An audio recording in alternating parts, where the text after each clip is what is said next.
It's a review. Yeah, it's a review, baby. It's a review, baby. Oh yeah, it's a review, baby.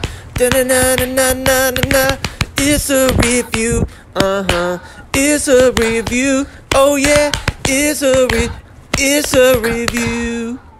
Mitch, Please by Matt Jones and Chris Tomlin. What's up, everybody? Frank Giovetti here with B. Frank Brands. Issa Review. Today we're taking a look at Mitch, Please by Matt Jones of Kentucky Sports Radio. I was turned on to Kentucky Sports Radio back in college. It was my sophomore year when Coach John Calipari came to coach our basketball team, and Kentucky Sports Radio had a reputation for always having the best insights on recruiting. So much more than recruiting, Matt and the gang cover UK basketball, UK football, and other happenings going on within the state. The show itself is very entertaining. I will recommend that you go and find it on iHeartRadio streaming live from 10 to 12 Eastern Time every weekday, or you can check out their podcast there or on the Apple Podcast app. From listening almost daily, it is easy to surmise that Matt and his crew really care about the state of Kentucky and about its residents. So when he mentioned a few months ago that he was going to start writing a book about the state of Kentucky, I was obviously very intrigued. Matt resides in the political minority of a very historically red state. However, it's been a very neat case study for myself to see how he's endeared himself to the residents of his home state by focusing on commonalities.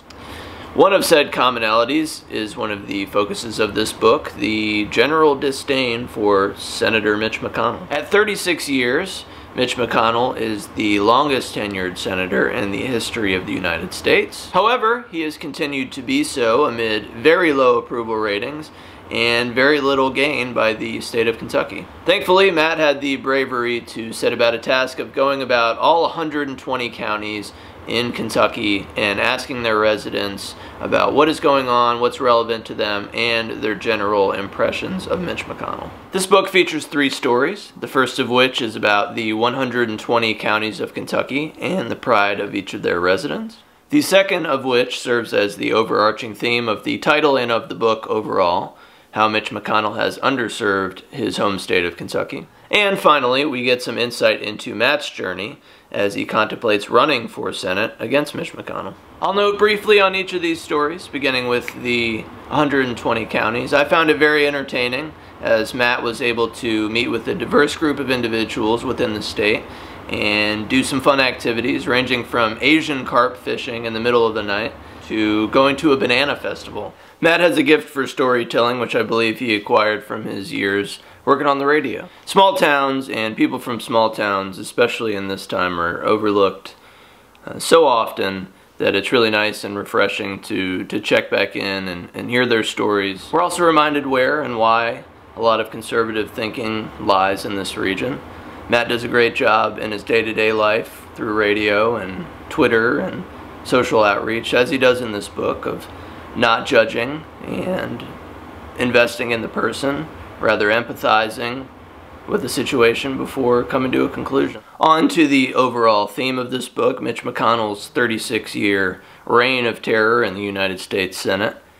Matt pulls no punches in the way he details Mitch's transgressions, how over years he's flip-flopped to maintain his power and always chooses power over people and even power over policy. Matt did his research, finding quotes of Mitch McConnell from decades ago that were directly opposite to the things that he says and does today. He also did the underground work of connecting policy with public statements. I think a lot of times we're misled with public statements, assuming that the action going on behind the scenes is reflecting that, when truly, in this case especially, it is not. I think from time to time in this book, things get very personal for Matt in speaking about Mitch McConnell and the way he treats others. Matt provides the policies, but then he throws verbal barbs and doesn't hold any punches. It's not necessarily my favorite part of the book when Matt is chastising Mitch as someone would do in a schoolyard, just kind of name dropping and yelling at somebody almost, but you got to think Mitch McConnell tried to get him fired from his job with the radio station, and there's no punches held on McConnell's side either, so it's a very precarious spot that he's in. You can see how much Matt genuinely does care about the state of Kentucky and the residents of the state of Kentucky when he lashes out like this, because on one hand, in Matt's case, you have somebody that genuinely cares about these people, and then on the other hand, Mitch is all about policy, rarely taking trips to visit places in the state. I think this book is very damaging for Mitch's case for re-election, and I think it'll open up the eyes of not only the people that Matt visited, but the people who were reading as well. Finally, the theme that I believe is this book's best asset, and Matt's best asset in general, is his willingness and his desire to give behind-the-scenes stories about running for senator and growing up in Kentucky. It takes strength to wade into the risks and uncertainty of life, but then it also takes even more strength to be able to share those with others. Matt does both of those admirably in this book, as he shares knowledge about the political power structures that most people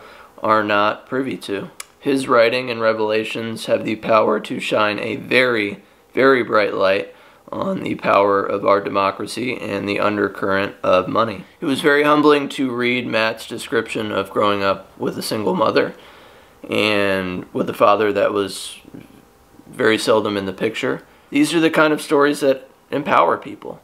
These are the kind of stories that help give people belief and hope.